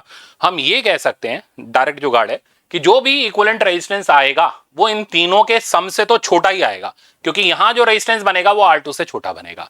तो डायरेक्ट जुगाड़ ये है कि equivalent resistance across AB is always less than R1 plus R2 plus R3। आप इससे चेक कर सकते हो, ठीक है ना। तो अगर आपके पास ऑप्शन है, आप इसमें ऑप्शन जो है फिल्टर करने की टेक्निक यूज कर लो, जिसका answer R1 plus R2 plus R3 से छोटा हो स्ट्रेट फॉरवर्ड टिक कर दो। हाँ, अगर एक ही हो, एक से ज्यादा हो तो फिर ये लगाना पड़ेगा और कोई चारा नहीं है। जैसे ये सवाल ले लो, ठीक है ना, बहुत ही कॉमन है, हर जगह मिल जाएगा आपको इनफाइनाइट लैडर का ये प्रॉब्लम, कुछ खास नहीं, हर जगह हर चीज मिल जाएगी। मेन ये लास्ट मोमेंट पे कौन उसको ध्यान रख पाता है, कौन उसको प्रैक्टिस में ला पाता है, और उससे भी मेन ये एग्जाम में कौन कर पाता है, वही रिजल्ट डिसाइड करता है। पूरे साल भर तुमने क्या किया कोई फर्क नहीं पड़ रहा। अब इसका आंसर तो डायरेक्ट जुगाड़ से देखूं तो इसका आंसर 2 से तो कम आएगा, सही है। अब अगर 2 से कम एक ही ऑप्शन है, टिक कर दो, चल दो आगे। पर अगर नन ऑफ दीज भी है तो फिर मत फंसो, तो फिर ये लगाओ, ठीक है ना। तो अब R इक्विवेलेंट की वैल्यू निकालू तो R1 प्लस R3, इसलिए मैंने दोनों बताए ताकि दोनों चीजें आप यूज कर लो और एग्जाम में अटको नहीं। R1 प्लस R3/2, तो R1 तो हो गया 1, R3 हो गया 0/2, bracket 1 plus root 1 plus 4 times, इतना तो सीक्वेंस लिख दिया। R2 हो गया 1 अपॉन 1 प्लस R3 हो गया 0, दैट्स सेट, काम खत्म। तो बाहर आ गया हाफ, इधर बच गया हमारे पास 1 प्लस, और ये रूट अंडर में बच गया हमारे पास 5। तो देख लो कितना आंसर आसान है। तो रूट 5 प्लस 1 डिवाइडेड बाय 2, आप इसकी वैल्यू को सिंप्लीफाई करोगे, रूट 5 2 पॉइंट समथिंग 1 या 2 के आसपास होता है, 2 और 1 ये मिलकर के हो गया 3, 3 डिवाइडेड बाय 2 करोगे तो 1.5 के आसपास ही आंसर आएगा, 2 से तो छोटा ही आएगा। जुगाड़ भी लग रहा है। तो जुगाड़ कब कामयाब है, जब आंसर आपको डायरेक्ट मिल जाए, ठीक है ना। अगर उसके साथ नन ऑफ दीस चिपका हुआ मिले तो फिर यार ये यूज कर लेना, वरना एग्जाम में हो जाएंगे पंगे और बाद में तुम करोगे दंगे कि यार ये चीज गड़बड़ हो गई थी हमारी। चलते हैं नेक्स्ट एग्जाम्पल पर। नेक्स्ट, अब देखो नेक्स्ट आ जाता है बहुत ही सिंपल, पर पता नहीं क्या नीट वालों को प्रेम है, ये कलर कोडिंग जरूर दे देते हैं। आज फटाफट से रिवाइज कर लेते हैं कलर कोडिंग। तो कलर कोडिंग में हमारे पास एक रेजिस्टेंस दे रखा है जिसके ऊपर 4 कलर के बैंड है। मान लो पहला वाला है रेड, दूसरा है ब्लू, ये है ग्रीन और ये टॉलरेंस के लिए होता है, ठीक है ना। और इसका कलर मान लो दे रखा है आपको गोल्ड, तीन में से एक कलर मिलेगा, या तो गोल्ड या सिल्वर या कोई कलर नहीं है। अब हमें इसकी रेजिस्टेंस वैल्यू निकालनी है, ठीक है ना। तो पहले एक बार कंसेप्ट ध्यान दे लेते हैं। ये जो शुरू के दो कलर होते हैं ये हमें इनकी डिजिट्स बताते हैं, तीसरा कलर हमें मल्टीप्लायर बताता है, और ये जो चौथा बैंड होता है ये हमें टॉलरेंस बताता है, प्लस माइनस में कितना चेंज कर सकता है। तो जैसे मैंने रेड और ब्लू कलर लिखे हुए हैं, तो ये सीक्वेंस आपको याद रहना चाहिए। रेड के लिए हो गया 2 और ब्लू के लिए आप चेक करोगे तो डिजिट हो गई 6, तो वैल्यू हमारे पास आ गई 26। मल्टीप्लायर पे चलते हैं। ग्रीन कलर के लिए मल्टीप्लायर देखो 10 की पावर 5 प्लस माइनस। अब टॉलरेंस, टॉलरेंस गोल्ड कलर के लिए 5%, यानी इसकी रेजिस्टेंस वैल्यू 26 इंटू 10 की पावर 5 ओम से लेकर के प्लस माइनस 5%, या तो ज्यादा या कम ये हो सकती है। तो ये हम कलर कोडिंग से रेजिस्टेंस निकालना सीखते हैं। अब कंसेप्ट ओरिएंटेड प्रॉब्लम, तो ये देखो ये आपके में आया हुआ प्रॉब्लम था। अब ये प्रॉब्लम देखने में तो सिंपल ही है, कुछ खास नहीं है। ये कह रहे हैं कार्बन रजिस्टर की वैल्यू ये दे रखी है। अब यहां पर थोड़ा सा शौक लगता है, यार ये तो प्लस माइनस 5% में नहीं दे रखी, तो पहले हम इसे अपने तरीके से लिखेंगे। तो रेजिस्टेंस की वैल्यू दे रखी है, ये किलो है तो इसको अंदर मल्टीप्लाई कर दो, तो 47,000, या ऐसे बोल लो 47 इंटू 10 की पावर 3, ठीक है ना। दो डिजिट हो गई, साथ में मल्टीप्लायर हो गया, प्लस माइनस इसको यहां भेजोगे तो ये बन जाएगा 4700। अब परसेंटेज में चाहिए, तो परसेंटेज में कैसे निकालोगे, ये वैल्यू डिवाइडेड बाय ये वैल्यू, यानी delta R by R into 100 कर लो। तो ये अपॉन ये करोगे तो ऑब्वियसली 1/10 बन जाएगा, इंटू 100 करोगे तो 10% आ जाएगा। तो वैल्यू हमारे पास आ जाएगी 47 इंटू 10 की पावर 3 प्लस माइनस 10%। ये हमारी रेजिस्टेंस की वैल्यू आ गई। अब हमें आइडेंटिफाई करना है इसमें से कौन सा कलर बैंड होगा। अब देखो 47, तो पहली दो डिजिट हमें ऑब्जर्व करनी है, तो सीक्वेंस लिख लो BBROY, ये याद होना चाहिए आपको, GBVW V वेरी गुड 5। तो BB Roy great Britain very good 5। तो 0 1 2 3 4 5 6 7 8 एंड 9। अब बहुत सिंपल सीक्वेंस है।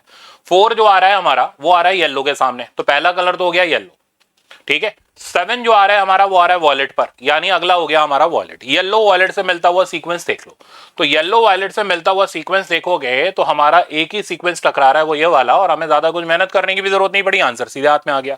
आगे वेरीफाई कर लेते हैं। 10 की पावर 3 से देखेंगे तो अगला होना चाहिए ऑरेंज, बिल्कुल मैच कर रहा है। 10% है तो इसका मतलब टॉलरेंस 10% हमारी सिल्वर की होती है, 5% गोल्ड की होती है, तो सिल्वर होना चाहिए, वो भी हमारे लिए मैच कर रहा है। तो बहुत सिंपल होता है कलर कोडिंग से रेजिस्टेंस निकालना, या रेजिस्टेंस दे रखा हो तो कलर कोडिंग पता करना। तो दोनों चीजें वाइस वर्सा आपकी पक्की हो गई, एग्जाम में सवाल आया तो गलत नहीं होगा। नेक्स्ट पर चलते हैं। नेक्स्ट अब आप देख रहे हो अपना फेवरेट, यहां हम धूम धड़ाका करते हैं, ठीक है ना। यहां हम आराम से चलते हैं क्योंकि हम किरचॉफ को फॉलो नहीं करते। तो किरचॉफ लॉ से बचने के कई तरीके मैंने बताए हैं, वापस से रिवाइज कराऊंगा, मिलीमन थ्योरम आएगी। चलो देखो पहले कंसेप्चुअल बात, किरचॉफ का फर्स्ट लॉ जो होता है चार्ज कंजर्वेशन प्रिंसिपल पर बेस्ड होता है, इनकमिंग करंट बराबर आउटगोइंग करंट, आप सब जानते हो। किरचॉफ का जो सेकंड लॉ होता है कि किसी भी क्लोज लूप में पोटेंशियल डिफरेंस का सम 0 होगा, ये एनर्जी कंजर्वेशन के ऊपर बेस्ड होता है। ये दोनों कंसेप्चुअल बना करके पूछे जा सकते हैं, ठीक है ना, असर्शन रीजन में भी पूछे जा सकते हैं। नेक्स्ट अब आप देखो पोटेंशियल डिफरेंस आपको लिखना आना चाहिए, और कई बच्चे अलग अलग तरीके से चलते हैं, तो मैं अपना तरीका बता दूं। देखो मेरा तरीका है कि साइन लगा लो। साइन लगाने का तरीका बड़ा सिंपल है, जो हाई पोटेंशियल है उसे पॉजिटिव लिख लो, लो पोटेंशियल को नेगेटिव लिख लो। तो रेजिस्टेंस में करंट हाई पोटेंशियल से लो पोटेंशियल जाएगा, तो पहला वाला हिस्सा पॉजिटिव होगा, दूसरा वाला नेगेटिव होगा।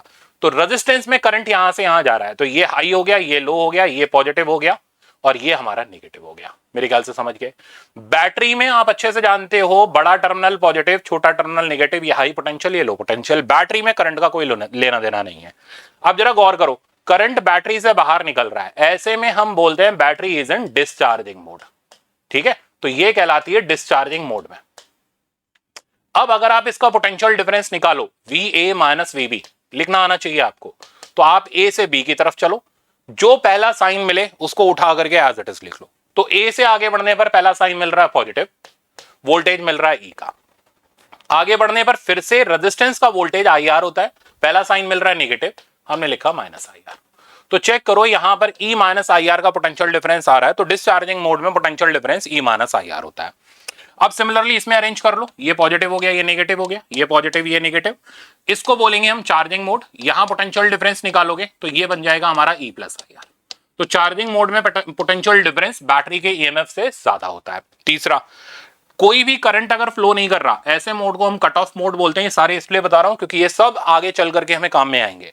कट ऑफ मोड में अगर हम पोटेंशियल डिफरेंस निकालेंगे तो वी माइनस वी जीरो नहीं मिलेगा, जीरो यहां का वोल्टेज मिलेगा, बैटरी तो है ना, तो वी माइनस वी निकालेंगे तो ई के बराबर यानी सेल के ईएमएफ के बराबर आ जाएगा। तो मेरे ख्याल से साइन लगाना आ गया, पोटेंशियल डिफरेंस लिखना आ गया। अब प्रैक्टिस करते हैं हम लोग मिलीमेन थ्योरम पर। उससे पहले सीडीएल और वीडीएल का एक बड़ा इंपॉर्टेंट गजब का कंसेप्ट है, ये बताना बहुत जरूरी है, हर एक चीज हमें रिवाइज करनी जरूरी है। देखो, करंट जो होता है हम अच्छी तरह जानते हैं सीरीज में सेम होता है, बट पैरेलल में करंट डिवाइड होता है। तो जैसे ये रेजिस्टेंसेस लगे हुए हैं दो, यहां से जो करंट आ रहा है R1 और R2 के इनवर्स रेशियो में डिवाइड होगा, मतलब I is inversely proportional to R। ये आप अच्छी तरह जानते हो क्योंकि पैरेलल में वोल्टेज सेम होता है। तो किसी भी जगह का अगर हम करंट लिखेंगे तो 1/R यानी 1 करके उस रेजिस्टेंस की वैल्यू, जैसे यहां का अगर मैं लिखना चाहूं तो 1/R1 divided by 1/R1 plus 1/R2 into total current. ये हो गया करंट डिवाइडर लॉ। तो करंट हमेशा पैरेलल में डिवाइड होता है, वोल्टेज हमेशा सीरीज में डिवाइड होता है, और वोल्टेज डिवाइड करते वक्त हम डायरेक्ट यूज करेंगे V is proportional to R। ये कहलाता है सीडीएल एंड वीडीएल। अब उस पे बेस्ड ये एक अच्छा सा प्रॉब्लम है जो बहुत आपके कॉम्पिटिटिव एग्जाम में पूछा जाता है, इसलिए मैंने इसको रिवीजन के लिए यहां पर रखा है। गौर करो, एक वोल्ट मीटर लगा के दे रखा है, मैं दिख रहा है ना साफ, और हमसे कहता है इस वोल्ट मीटर की रीडिंग बताओ। दो वैरायटी, खाली यही नहीं, इसका मॉडिफिकेशन भी दूंगा। अगर यहां एमीटर लगा होता तो क्या करते, और यहां वोल्ट मीटर लगा है तो क्या करेंगे, और यहां वायर लगी है तो क्या करेंगे, सारी चीजें एक साथ। तो वोल्ट मीटर, हालांकि अभी का पार्ट नहीं है, नेक्स्ट लेक्चर में हम सीखेंगे इसको। तो जब वोल्ट मीटर ऐसे ही चुपचाप लगा के दे रखा हो तो हम उसे आइडियल लेते हुए चलते हैं। आइडियल वोल्ट मीटर का रेजिस्टेंस इनफाइनाइट होता है, उससे कोई करंट पास नहीं करता। तो जब भी आपको आइडियल वोल्ट मीटर दिखाई दे, कोई उसका रेजिस्टेंस नहीं दिखाई दे, आप उसको ओपन कर देना। ओपन क्यों कर देना, क्योंकि इधर से कोई करंट तो पास करेगा नहीं, इनफाइनाइट रेजिस्टेंस है, तो ओपन ब्रांच की तरह वो काम करेगा। तो देखो, सर्किट को मैंने यहां रीड्रॉ कर लिया और इन टर्मिनल्स को मैंने ओपन कर दिया, ए और बी। अब वोल्ट मीटर की रीडिंग निकालने के लिए हमें ए और बी का पोटेंशियल डिफरेंस निकालना है। हवा में कूद के तो जाओगे नहीं, ऐसे ही जाना पड़ेगा। ऐसे जाते वक्त रेजिस्टेंस मिलेंगे तो आपको इन रेजिस्टेंसेस का वोल्टेज निकालना पड़ेगा, यानी करंट लिखना पड़ेगा। तो पहला काम ये करते हैं, यहां पर करंट जो 2 एम्पियर का आ रहा है इसे डिवाइड करते हैं। नहीं, ये करंट इसको और इसको देख करके नहीं डिवाइड किया जाएगा, टोटल रेजिस्टेंस चेक करो ब्रांच में कितना है उसको देख करके डिवाइड करना है। तो एक एक चीज क्लियर कर लो, ये नहीं रेजिस्टेंस देख के, टोटल ब्रांच का रेजिस्टेंस देख करके एक एक पॉइंट क्लियर रहना चाहिए। तो टोटल रेजिस्टेंस चेक करो, इधर का टोटल रेजिस्टेंस हो गया 20, इधर का भी हो गया 20, तो दोनों रेजिस्टेंसेस बराबर हैं तो करंट आधा आधा चला जाएगा, ऐसे करते हैं। और अगर बराबर नहीं होते तो हम डिवाइडर लॉ यूज कर लेते। तो यहां जो करंट गया 1 एम्पियर, इधर भी 1 एम्पियर, ये सीरीज में है तो सेम रहेगा। सिमिलरली यहां 1 एम्पियर, यहां 1 एम्पियर, हो गया ना आसान। अब साइन चिपकाओ, ये पॉजिटिव और ये नेगेटिव, ये पॉजिटिव और ये नेगेटिव। अब ए से बी की तरफ मूव करो और पोटेंशियल डिफरेंस लिखो। तो VA माइनस VB, यहां से आगे बढ़े नेगेटिव साइन, और वोल्टेज हो गया I इंटू आर यानी 4 के बराबर, यहां से इधर की तरफ है पॉजिटिव साइन, वोल्टेज हो गया I इंटू आर यानी 16 के बराबर। आंसर हमें मिल गया 12 वोल्ट। कितना आसान, और कितनी देर लगी, सिर्फ सर्किट रीड्रॉ करना है, फटाक से आंसर। और ऐसे प्रॉब्लम कहां मिलेंगे, आपको मैंने खूब दे रखे हैं, ठीक है ना। तो आप अपना जो मास्टर शीट प्रैक्टिस करोगे, आपको हर एक चीज उसके अंदर टू द पॉइंट रिवाइज हो जाएगी, एक भी ऐसी चीज नहीं होगी जो आप छोड़ के आओ एग्जाम में। इसलिए मैंने बोला 80% पेपर करके आओगे, ठीक है ना। तो मास्टर शीट्स बड़ी जरूरी है, प्रैक्टिस बड़ी जरूरी है। अब ये तो हो गया आंसर, तो हमें मिल गया पता है 12 वोल्ट, ये आंसर इसका होना है। अगर ये एमीटर दे रखा होता तो, अब यहां बहुत से बच्चे फंस जाते। अब एमीटर दे रखा है, कंसेप्ट क्लियर कर लो, एमीटर दे रखा है तो क्या होगा, वोल्टमीटर दे रखा है तो क्या होगा। एमीटर, आइडियल एमीटर का रेजिस्टेंस 0 होता है, हम उसे वायर से रिप्लेस करते हैं। तो फट से हम सर्किट फिर से रीड्रॉ करेंगे, वायर लगा देंगे, ठीक है। यहां पर हो गया 4 ओम, यहां हो गया 16 ओम, यहां हो गया 16 ओम और यहां हो गया 4 ओम, ठीक है। यहां से करंट आ रहा है 2 एम्पियर का। अब हमें करंट डिवाइड करना है, कैसे डिवाइड करेंगे, नहीं ऐसे नहीं, पहले इन दोनों को पकड़ करके एक जगह मिलाओ। अब मेरी एक बड़ी इंपॉर्टेंट बात है, ध्यान रखना, वायर में करंट कभी भी डायरेक्ट नहीं निकलता, हमेशा लास्ट में निकलता है, किरचॉफ फर्स्ट लॉ लगा के निकलता है। और एक अच्छा सवाल होता है, शब्द ध्यान रहेगा कि वायर में हमेशा लास्ट में करंट निकलेगा, किरचॉफ फर्स्ट लॉ लगा के निकलेगा। कैसे, तो देखो, पहले इसको पकड़ के मिला दो क्योंकि दोनों का पोटेंशियल सेम है, ये दोनों पैरेलल में हो जाएंगे, ये दोनों पैरेलल में हो जाएंगे, तो सर्किट बन जाएगा हमारा ये, ठीक है। ये सर्किट बन गया, यहां से 2 एम्पियर आया, ये बना हमारा 4 ओम, ये हो गया हमारा 16 ओम, यहां पर हो गया 16 ओम, यहां पर हो गया 4 ओम। एक एक चीज रिवाइज रहनी चाहिए। अब चेक करो, ये दोनों हमारे पैरेलल में हो गए, तो हम इस करंट को इजीली अपना करंट डिवाइडर लॉ लगा करके लिख सकते हैं। तो लिखते हैं, तो इधर का करंट लिखते वक्त, ठीक है ना, इस I1 को लिखते वक्त ऊपर आएगा 16, नीचे आ जाएगा टोटल 16 प्लस 4 20 इंटू 2, ठीक है ना। तो रिजल्ट बन गया हमारा 1.6। तो 2 में से 1.6 एम्पियर इधर चला गया, बाकी बचा कुछ इधर जाएगा 0.4 एम्पियर। अब क्या होगा, ये वापस से रीयूनाइट करेगा, 2 एम्पियर बनेगा और फिर इधर डिवाइड होगा। तो यहां पर अब जाएगा 0.4 और यहां पर अब चला जाएगा 1.6, डायरेक्ट लिख सकते हो आप। अभी भी हमारा सवाल कंप्लीट नहीं हुआ, यानी जब अगर यहां पर एमीटर लगा के दे दे तो एक अच्छा सवाल माना जाएगा। 1 से सवा मिनट लेगा, तुमने जल्दबाजी कर दी तो गड़बड़ कर दोगे, ठीक है ना। एक एक चीज पता होनी चाहिए। अब हम इधर का करंट लिखेंगे कैसे, ध्यान देना। पहले ये करंट लिखो, कितना था 1.6 एम्पियर। ये करंट लिखो, कितना था 0.4 एम्पियर। इधर का करंट लिखो 0.4 एम्पियर, इधर का करंट लिखो 1.6 एम्पियर। आपको इतना लिखना पड़ेगा, बिल्कुल लिखना पड़ेगा।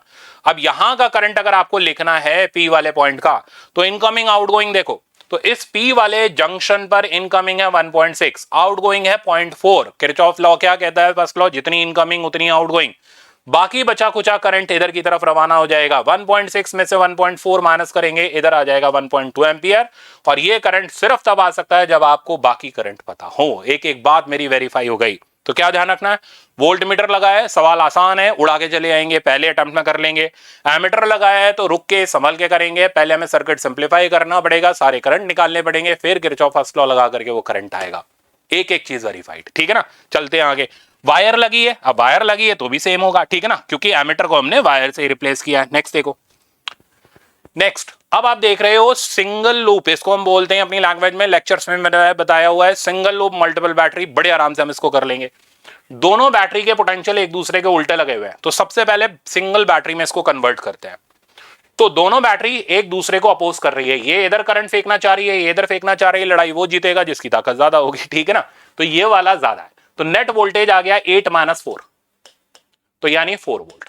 बाकी सारे रेजिस्टेंस, क्योंकि करंट तो ये इसी तरीके से चलेगा, जब सब में करंट सेम है तो सारे रेजिस्टेंस सीरीज में आ जाएंगे, ठीक है ना। तो ये सब मिला करके सीरीज में हो जाएंगे। अब एक गौर करने वाली बात है, वो ये है, ये जल्दबाजी में क्या होता है ना, काम बड़े खराब होते हैं, ठीक है ना। यहां क्या होगा, स्टूडेंट आएगा ना दाएं देखा ना बाएं देखा, सीधे दनादन इसने ऐड करना शुरू कर दिया। एक बात गौर करने की है, वो ये है, ये वायर आपको नजर नहीं आई भाई, ठीक है ना। जब इन दोनों पॉइंट्स को मैंने वायर से कनेक्ट कर दिया तो दोनों सेम पोटेंशियल पर हो गए, और ये जो 6 और 3 का कॉम्बिनेशन है शॉर्ट सर्किट हो गया। तो जब एक रेजिस्टेंस के दाएं और बाएं पोटेंशियल सेम होता है तो ऐसा रेजिस्टेंस शॉर्ट सर्किट हो जाता है, सर्किट से हटा देते हैं। ये भी यहां जरूरी था, ठीक है ना। तो अब सर्किट क्या बचा, ये बचा, ये बचा, ये बचा, और इसकी जगह हमारे पास सिर्फ एक वायर आ गई। तो यानी कि अगर मैं टोटल रेजिस्टेंस लिखूं तो इन तीनों का सम होगा 4.5 प्लस 0.5 5 हो गया, और 6 ओम।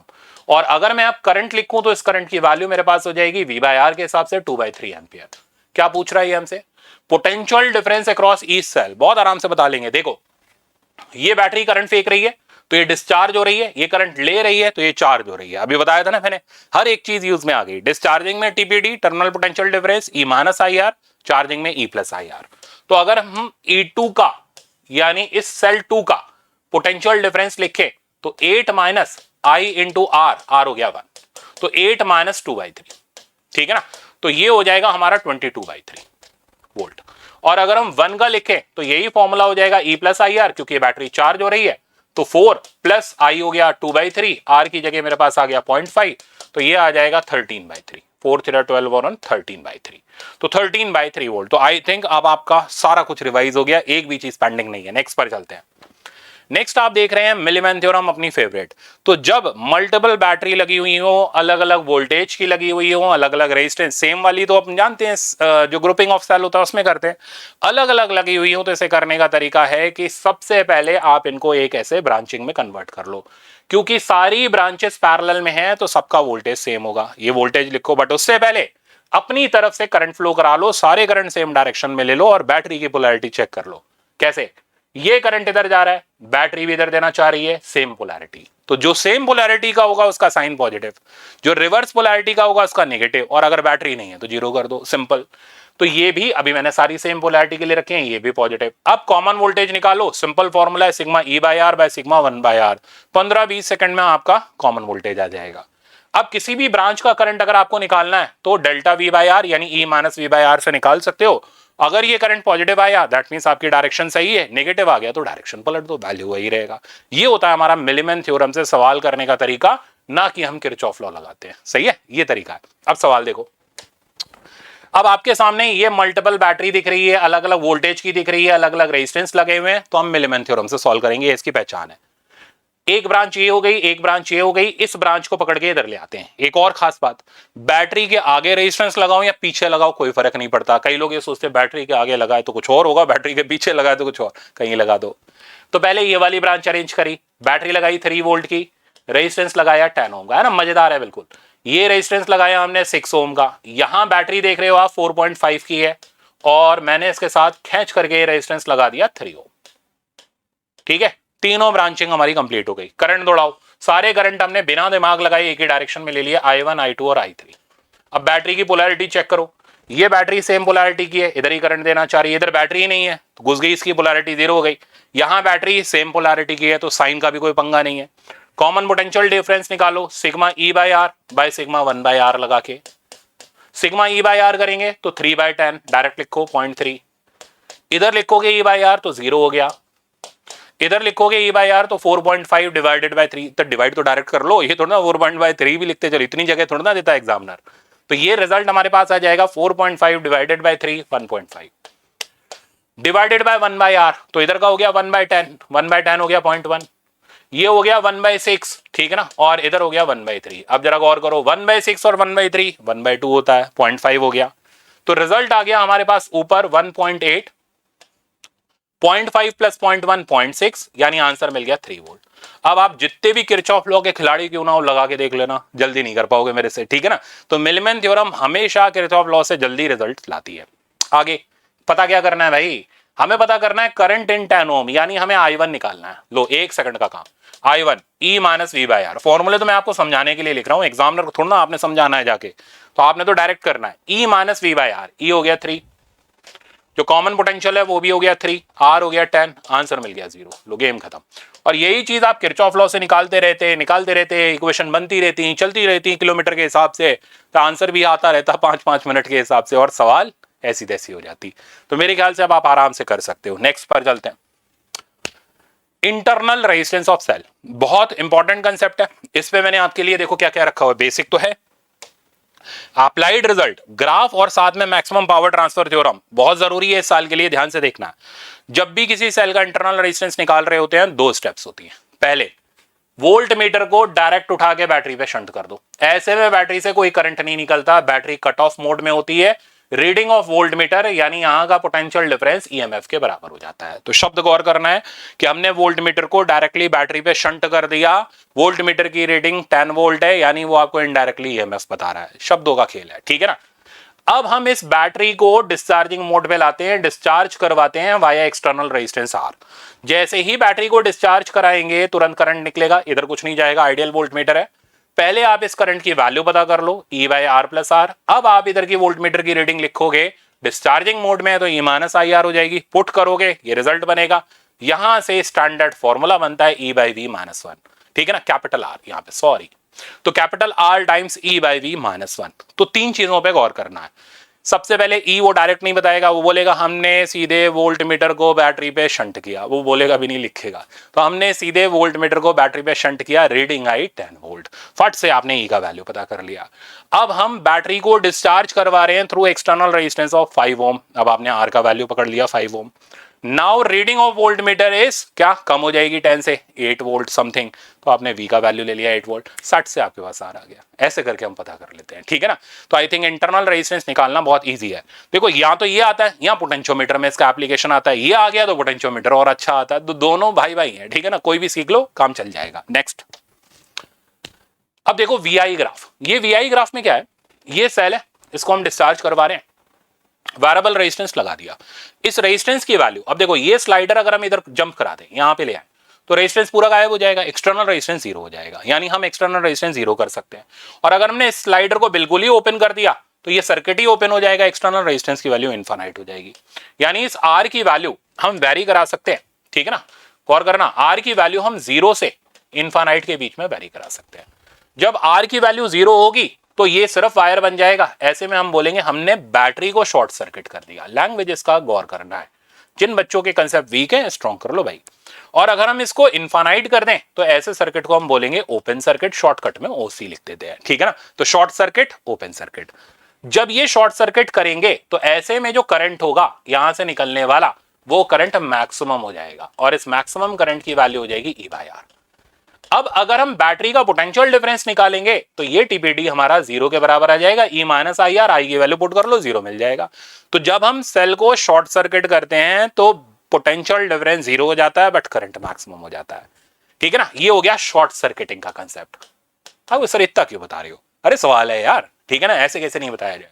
ओपन सर्किट में अगर हम आए तो एक्सटर्नल रेजिस्टेंस हमने इनफाइनाइट कर दिया, अब करंट 0 हो जाएगा और क्योंकि ओपन सर्किट है तो इसलिए टीपीडी ई के बराबर हो जाएगा, यानी मैक्सिमम हो जाएगा। तो कुल मिलाकर के अगर हम आर को 0 से इंफिनिटी के बीच में वैरी कराएं तो potential difference V versus I का जो ग्राफ होगा वो एक लीनियरली डिक्रीजिंग ग्राफ आता है। कैसे यार, वी का वैल्यू हो गया ई माइनस आई आर, ये तो कांस्टेंट है, तो ग्राफ चेक कर लो, ये डिक्रीजिंग स्ट्रेट लाइन ग्राफ बनेगा। तो ये डिक्रीजिंग स्ट्रेट लाइन ग्राफ बन रहा है, ये और ये पॉइंट खास तौर पे नोट करना, इस जगह पर पोटेंशियल डिफरेंस मैक्सिमम है, यानी इस जगह पर सर्किट ओपन सर्किट है, ठीक है, करंट की वैल्यू 0 होगी। ये जगह पर आप चेक करोगे तो पोटेंशियल डिफरेंस की वैल्यू 0 है बट करंट की वैल्यू मैक्सिमम है, ई बाई आर के बराबर होगी, और हम बोलेंगे कि इस जगह पर सर्किट शॉर्ट सर्किट है। इस ग्राफ से एग्जामिनर खेलता है, मैंने रखा है कैसे खेलेगा, ठीक है ना, सब चीज है आज के लेक्चर में। अब अगर हम इस आर को वेरी कराते जाए तो रेजिस्टेंस की वैल्यू, आर की वैल्यू जब इंटरनल रेजिस्टेंस के बराबर होती है, ऐसे में पावर डिसिपेशन मैक्सिमम होता है ठीक है ना। तो कभी ये पूछे कि कब पावर डिसिपेशन मैक्सिमम होगा, when external resistance equals to internal resistance. Graph देख लो कितना होगा, तो आर को आर के बराबर पुट करेंगे, पावर का फॉर्मूला आई स्क्वायर आर होता है, आई की वैल्यू हम जानते ही हैं, ठीक है ना, आपके सामने लिखी पड़ी है, ठीक है, E by R plus R substitute करोगे तो पावर डिसिपेशन की मैक्सिमम वैल्यू आएगी ई स्क्वायर बाय 4r, यानी सर्किट में पावर इससे ज्यादा डिसिपेट नहीं हो सकती, ठीक है ना। E square by 4r is the maximum value of power dissipated. अब मान लो ये वैल्यू आ रही है 40 वाट, ठीक है ना, एग्जामिनर कहे कि power dissipation in the circuit can not be, objective है कैन नॉट बी, तो 40 से तो ज्यादा हो ही नहीं सकता, तो मान लो उसने ऑप्शन दे दिया 50, तुरंत रिजेक्ट मार दो, ये नहीं हो सकता, ठीक है ना। ऐसे करके न्यूमेरिकल भी बन जाता है। इस पे दिखाता हूं, गौर करो इस प्रॉब्लम को, सीधे साफ चमक रहा है वीआई ग्राफ है। अब जिन्होंने पढ़ रखा है उनके लिए आसान है, उनको पता है यार ये वीआई ग्राफ कैसे बनता है, और उनका जो है एग्जाम में प्रॉब्लम भी जल्दी हो जाएगा। अब जिन्होंने नहीं पढ़ रखा, जिनके बेसिक ही ढीले डाले हैं, जो ये सोच रहे हैं नहीं यार हम तो ऐसे ही चले जाएंगे खाली फॉर्मूले रट करके, नहीं ये काम नहीं चलेगा, तो बेसिक स्ट्रांग होने चाहिए। तो देखो जिन्होंने ये पढ़ रखा है उनका कॉन्फिडेंस अलग आएगा। अच्छा देखो मैंने भी लैंग्वेज नहीं पढ़ी, आप भी नहीं पढ़ोगे, क्योंकि हमारी पहली ये साइकोलॉजिकल टेंडेंसी है ग्राफ के ऊपर या डायग्राम के ऊपर नजर जाती है। हमने तुरंत डायग्राम देखा, अरे हाँ यार जाना पहचाना है, सर ने पढ़ाया हुआ है, हमने पढ़ा हुआ है, ठीक है ना, आता है, कॉन्फिडेंस अपने आप बूस्टअप हो जाता है। तो ऐसे करके कॉन्फिडेंस बढ़ता है। आप जितने अच्छे कंसेप्ट सीखोगे उतना जल्दी और उतने अच्छे से सवाल लगा के आओगे, ठीक है, और उतनी अच्छी रैंक आएगी। तो अब हमें ये साफ साफ दिख रहा है, ये कह रहा है ये पूरी रामायण लिखी हुई है, इसके अंदर हमें करना क्या है, सिलेक्ट द करेक्ट अल्टरनेटिव, ये जरूर पढ़ लेना। कह रहे इंटरनल रेजिस्टेंस 5 ओम, ईएमएफ ये वो हमें वेरीफाई करना है, तो अपने कंसेप्ट लगा देते हैं इसके अंदर। इस जगह पर हम जानते हैं करंट मैक्सिमम होता है, हम जानते हैं फॉर्मूला ई बाय आर होता है। अब ना ई पता ना आर पता, तो हम करेंगे क्या, छोड़ दो इसको, इधर आ जाओ। इस जगह हम जानते हैं वोल्टेज मैक्सिमम होता है, ई के बराबर होता है, और वो साफ चमक रहा है 10 वोल्ट। तो देखो क्या किया, यहां से मैंने ई का वैल्यू निकाल लिया 10। अब यहां पर अगर हम सब्स्टिट्यूट कर दें, आई तो हम जानते हैं ना 2, तो इसकी जगह 10 सब्स्टिट्यूट कर दें तो इंटरनल रेजिस्टेंस आ गया 5 ओम। गेम समझ आ गया होगा। अब क्वेश्चन कितना आसान हो गया, तो internal resistance is 5 ohm, correct है। आगे EMF of battery is 10 volt, ये भी करेक्ट है, मोर देन वन चॉइस बन गया। अपना अपना ये मैच द कॉलम में भी दे सकता है इस टाइप के प्रॉब्लम को। Maximum current which can be taken from the battery is 2 ampere, this is also right, maximum current की वैल्यू 2 एम्पियर है। वीआई ग्राफ ये तो सब पता है, नेगेटिव, ये can not be straight line, ये गलत हो गया। अच्छा पावर खेल लेते हैं, तो पावर कब मैक्सिमम होगी, जब एक्सटर्नल रेजिस्टेंस इंटरनल के बराबर होगा, यानी 5 ओम होगा। ये भी बना सकता है, मैंने बोला ना मैच द कॉलम के अंदर भी बन सकता है। मैक्सिमम पावर की वैल्यू बताओ, मैक्सिमम पावर की वैल्यू हो गई ई स्क्वायर बाय 4r, सब्स्टिट्यूट कर दो। ई स्क्वायर हमारा कितना हो गया, कहां गया 10, 10 का स्क्वायर हो गया 100 बाय 4, आर की वैल्यू आ गई 5, ये हमारे पास आ गया 5 वॉट। सही है, 5 वॉट से ज्यादा की पावर डिसिपेट नहीं हो सकती। अब कहता है which of the following can not be the power consumption in the circuit, तो जो 5 से ज्यादा हो ऑप्शन रिजेक्ट मार दो, ठीक है ना, बाकी सारे ऑप्शन एक्सेप्ट कर लो, ऐसे करके नंबर मिल जाएंगे। कितना मजेदार है। चलते हैं आगे। अब जैसे जैसे आगे बढ़ रहे हैं पेस बढ़ता जा रहा है। Next, Wheatstone bridge. Wheatstone bridge के बारे में देखो, है तो बहुत आसान, इतना आसान देता तो नहीं, किस्मत अच्छी हो तो दे देगा। अब अगर व्हीटस्टोन ब्रिज बैलेंस है, बैलेंस तब होगा जब इधर और इधर के रेजिस्टेंस का रेशियो आपस में बराबर हो। बैलेंस होगा तो वोल्टेज भी आपस में बराबर मिलेंगे। खेल तो तब है जब अनबैलेंस्ड हो। तो अगर ये रेजिस्टेंस का रेशियो बराबर नहीं है तो क्या करेगा, तो तुरंत पूछेगा, ठीक है ना, और फिर नाव डगमगाएगी और उससे बचने के लिए कंसेप्ट सीखना पड़ेगा। तो अगर रेजिस्टेंस का रेशियो बैलेंस नहीं है तो ऐसे सिचुएशन के अंदर क्या करना पड़ेगा, हमें देखना पड़ेगा कौन सा रेशियो ज्यादा है कौन सा रेशियो कम है। फिर सवाल दिखाता हूं। तो मान लो R1/R2 की वैल्यू R3/R4 से ज्यादा है, दो ही ऑप्शन होंगे यार, बराबर नहीं होगा तो यहां तो ये ज्यादा है यहां वो ज्यादा। तो R1/R2 की वैल्यू R3/R4 के ज्यादा है, ये रेशियो से ज्यादा है। तो जहां का रेजिस्टेंस का रेशियो ज्यादा होगा वहां के मिडिल पॉइंट का पोटेंशियल कम होगा। तो VP is less than VQ। क्या? VP is less than VQ, resistance ज्यादा है पोटेंशियल कम होगा, ध्यान रखना। अब ऐसा होने पर सवाल कैसा होगा, ठीक है ना, तो वो बोलेगा हमने इधर वायर जोड़ दी, बताओ जी करंट कहां से कहां की तरफ जाएगा। तो आपने देखा यार ये रेशियो इस रेशियो से कम है, तो यहां का पोटेंशियल कम है, यहां का पोटेंशियल ज्यादा है, तो हाई पोटेंशियल से लो पोटेंशियल की तरफ करंट जाएगा, यानी Q से P की तरफ जाएगा। आपको सर कुछ जाना पहचाना लग रहा, अभी तो बताए थे वायर वाला सवाल, तो आ जाओ, बताया था तो आ जाओ, ठीक है ना। वापस से आ जाते हैं, कहां गया अपना ये, यहीं, हाँ ये रहा, आ जाओ इधर प्रेडिक्ट कर लेते हैं। देखो यहां पर रेशियो चेक करें 1/4 है, यहां का रेशियो 4:1 है, ये रेशियो ज्यादा है ये रेशियो कम है, यहां का पोटेंशियल कम होगा यहां का पोटेंशियल ज्यादा होगा, करंट यहां से आएगा। बन गया ना। हमने खाली ये नहीं देखा करंट कहां से कहां जाएगा, हमने इवन उसका वैल्यू भी निकाल दिया, जड़ तक बीमारी खत्म कर दी। तो करंट यहां से यहां तक आएगा, ठीक है ना। अब कंसेप्चुअल भी आता है, न्यूमेरिकल भी आता है, तो नंबर क्यों नहीं आएंगे भाई, नंबर पूरे के पूरे एग्जाम में आएंगे आपके। चलते हैं यहां पर। हाँ, सिमिलरली अगर ये रेशियो कम हो और ये रेशियो ज्यादा हो, तो ऐसे में जहां रेशियो कम होगा वहां का पोटेंशियल ज्यादा मिलेगा, VP is greater than VQ। अब कौन सा सवाल आया है देखते हैं। तो आपका ये सवाल आया हुआ सवाल है, मैंने पहले भी बताया हुआ है। ये कह रहा है कि बताओ, इसमें ये कह रहा है बस बताओ भाई, ठीक है ना, ज्यादा मेहनत तुम मत करो ना, मैं करवाना चाह रहा हूं। बैटरी का वोल्टेज उसने दिया नहीं है, ठीक है ना, ये कह रहा है बस बता दो, ठीक है ना, इतनी कृपा कर दो, एहसान कर दो कि करंट कहां से कहां की तरफ जाएगा। बताते हैं बिल्कुल। तो यहां का रेशियो हो गया 1, यहां का रेशियो होगा 1/3, तो 4/4 ऑब्वियसली ग्रेटर देन 1/3। अब ऐसा होगा तो जहां का रेशियो ज्यादा होगा वहां का पोटेंशियल कम होगा, VA is less than VB, तो करंट B से A की तरफ जाएगा। तो राइट आंसर हो गया, current will flow in the direction from B to A, यानी राइट आंसर हो गया फोर्थ वाला। कितना करंट जाएगा बिल्कुल बताएंगे जी ठीक है ना। वायर जोड़ो, इसको एक साथ मिलाओ, उससे कहना पहले बैटरी का वोल्टेज दो, तो बैटरी का वोल्टेज देने के बाद आप मेन करंट निकालेंगे, फिर करंट डिवाइडर लॉ लगा के इधर का करंट आएगा इधर का करंट आएगा, फिर हम इस जंक्शन पर किरचॉफ फर्स्ट लॉ लगाएंगे, तब जाके इनकमिंग आउटगोइंग से वो करंट की वैल्यू आएगी। तो दोनों वर्जन आपके सामने है। अगर वायर में करंट निकालना है लेंदी प्रॉब्लम है, बताना है तो आसान प्रॉब्लम है, ठीक है ना। अब आप एग्जाम में लड़खड़ाओगे नहीं। नेक्स्ट, तो बस अब क्या करना है, अब आपको नोट्स रिवाइज करने हैं, learn improvise and improve your skill. तो नोट्स रिवाइज करने हैं और KTS की शीट से आपने करंट इलेक्ट्रिसिटी पार्ट 1 के प्रॉब्लम प्रैक्टिस करने हैं, ठीक है ना। फिर उसके बाद जो मास्टर शीट दी है भाई वो करोगे ना तो मजे ही आ जाएंगे आपके, और आप एग्जामिनर कहीं भी माथा बोड़े, आप एग्जामिनर का ऐसी तैसी करके आ जाओगे और प्रॉब्लम आपके हाथ से कहीं नहीं जाएंगे, करंट इलेक्ट्रिसिटी के पार्ट 1 की धज्जियां उड़ा दोगे। तो ये जरूर कर लेना, मास्टर शीट जो मैंने आपको दे रखी है। मिलेंगे हम लोग करंट इलेक्ट्रिसिटी पार्ट 2 के अंदर, जिसके अंदर हम अप्लायंसेस के पार्ट को देखेंगे, बहुत जबरदस्त ट्रिक्स है उसके अंदर। Thank you so much.